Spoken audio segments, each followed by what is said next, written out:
Dad, you see the red light? I see it. Are we live? You got it. We're live! Woo! James Doyle here, and I'm here with my buddy Dave Kindig. Dave, it's great to be here with you. Right back at you, James. Thank you. So now, David, it is, seeing you here yesterday in the eBay booth signing autographs, you're such a lively person in the car community. Thank you. And it's really cool to see how much it means to you. And you can really tell through your body language. So what does the car community, shows like this, mean to you, not as a celebrity or TV personality, but as a father? What does the car community mean to you?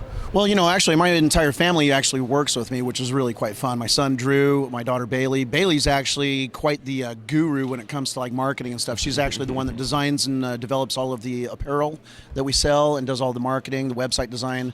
My son is into the manufacturing of my patented door handles and also runs the front, helping out customers to come into the showroom and that. So, and of course, my wife, she's the big boss, really. I'm just the face of the show, but it's just really fun to meet people that are excited to meet me. I'm always excited just as much to meet them. They're car people, and we're talking about cars and that, Yeah. which is really great. It's a lot more fun than talking about dental work or something else. So, the car community has always been a really good group of people. Absolutely. Now, something that I found, and when I originally got into, the automotive industry, I was going into it, loving the environment and, wanting to be an environmentalist. Mm-hmm. And classic cars, like the ones that surround us at this show, is some of the best cars for the environment, keeping older cars on the road for longer. Yeah. So, do you think, as you customize and build cars and rebuild old classic cars, do you look at it that way sometimes?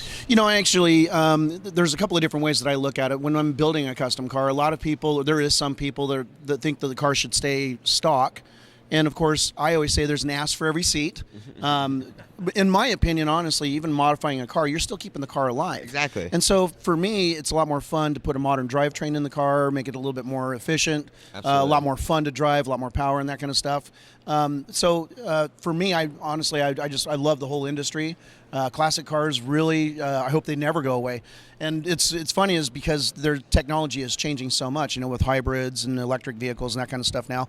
I didn't want to be the last hot rod shop to play around with it. I actually just finished my first electric car. Yeah. It's my personal CF1 Corvette. That's all Really? carbon fiber and all powered by Hypercraft, and it's got some really cool technology in it. Sounds really cool. Now, of course, with us being in the Steers Friends booth, there is a charity event that's coming up. So can you tell us about that event, what you're doing there? Well, actually, yeah, we're going to be out here for the second year in a row to the Steer Friends. Basically, this car show helps individuals that take care of younger kids that are handicapped and have challenges, of course. Yeah. And so we're very proud to be out here with that group again. I'm going to bring my dog, Kev Dog, out here. Mm-hmm. So if the kennel fits on the plane, I'm sure it will. So we'll be out here in June 24th, and we're just going to have a great time. Absolutely. And the last thing I wanted to talk to you about is on Friday, so the day before you arrived, it was a student day. There was lots of students here at this show. So how important do you think it is for youth and younger people to get into this automotive industry? Well, selfishly, I think it's very important because all of my guys are getting old. So the next generation, I think, is very important to make sure that they have the opportunities that older gentlemen like myself have had to be able to learn how to do the craft, to actually work with their hands, and of course to keep the talent and the industry alive. So something that I've actually been working on the last 2 years is I've teamed up with Lincoln Technical Institute in Denver, one of the 23 campuses. We have a 10,000 square foot Kindig Academy in there. So basically we are a 6-week course to take graduates and people that are very passionate about building cars and take their skill levels up just a couple of notches. And then selfishly, I'm hoping to scrape off some of the talent and bring them to Salt Lake to my shop. Absolutely. So. Well, thank you so much, David, for the time. Absolutely, I appreciate it a pleasure. lot. Thank you. Thank you guys for watching. We'll see you guys later. Bye-bye.